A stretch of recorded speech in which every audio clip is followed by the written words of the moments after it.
Hey guys, Michael Hicks here with Mike Does. Decided to do a different video this week instead of Tip Tuesday. I wanted to do Thanksgiving Thursday, Thankful Thursday. So I wanted to go back a few years and talk about some of the goals that I had set for myself. But one of the things that prompted me to do this video was a friend of mine, Ryan Faircloth, posted on Facebook and Instagram earlier that talking about people he was thankful for and people that changed his life, and he mentioned me, and man, that really felt good. I cried a little bit, just thinking about the relationship and the friendship that we have, and I'm so thankful for Ryan and Melissa and the joy that they've brought to our lives, both in the real estate world and in our personal lives. Um, so it got me thinking back on what brought Ryan and Melissa and myself and my wife together the first time. Uh, I had dealt with Ryan's wife Melissa as a realtor in the past and worked with her in the past, but I had never met Ryan before. So I was sitting there thinking back to what put us together, and we met at an on-site renovation group that I was teaching for the Real Estate Investors Association, and you know that's what that's where we met. But what set that meeting into action happened, probably six or 7 years before that meeting, before that on-site renovation group, and so it goes all the way back to 2007, 8, 9. The market crash and real estate prices are dropping, and a lot of people's credits was hurt. A lot of builders and investors lost homes and lost everything they had. We got behind on a few payments, but we're able to catch it up and have been fine since. But it still hurt our credit. It hurt it to the point to where we weren't able to go to the bank and borrow to continue buying during 2010, 11, and 12. So I sat there. Nick Saban calls them the poor me's. I sat there on the sidelines, and people would ask, "Oh, uh, why aren't you doing anything? Why aren't you building houses? Why did you get a job?" Uh, you know, I made excuses. I blamed the bank. Well, the bank's just not lending any money right now. With the market the way it is, just made excuses instead of going out and looking for solutions. So, fast forward a couple more years, I learned to work with private money, and I found those solutions.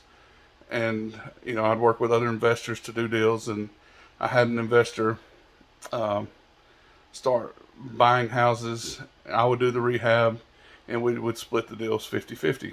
So that was great. It was a great way for me to get back into real estate and not have the money to do it.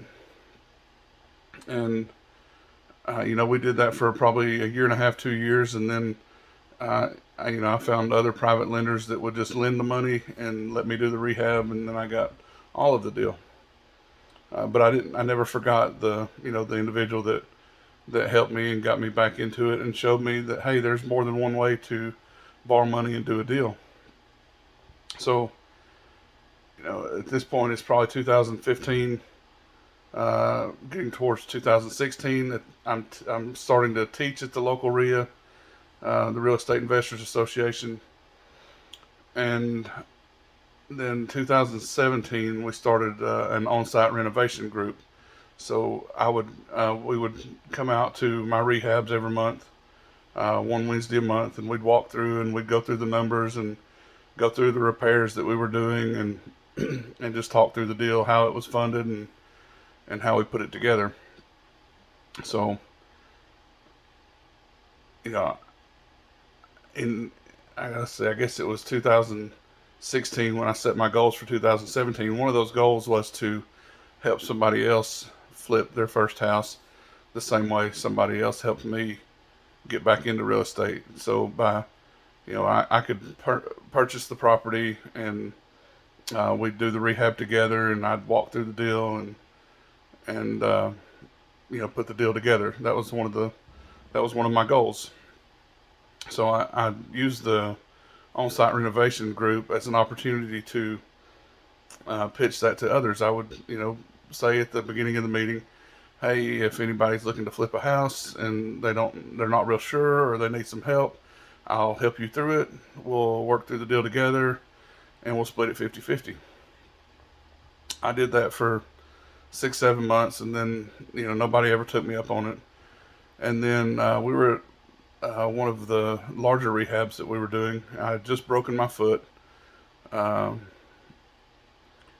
on a knee scooter, rolling around, looked pitiful. But Ryan and Melissa were there at that on-site group, and Ryan later told me that he they were scared to go or didn't know if they wanted to go, and they finally just said, "Okay, we're going." And I can remember them coming in probably 20 minutes late to the meetup.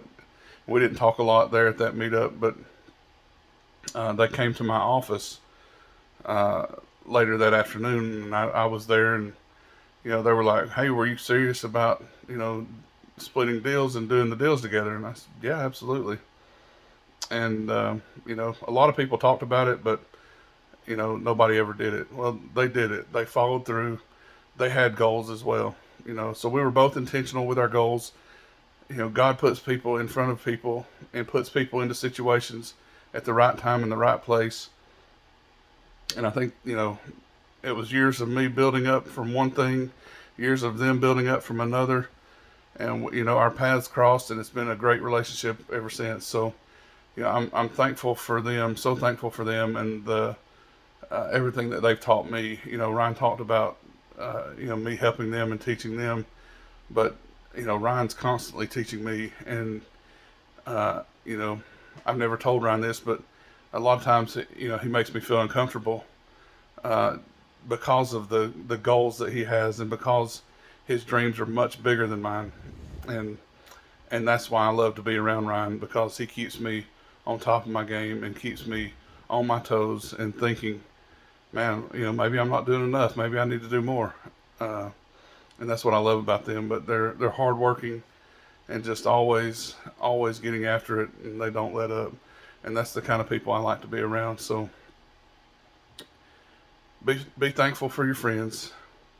Be intentional with your goals, and get out there and do some deals. Y'all have a happy Thanksgiving. See you next week.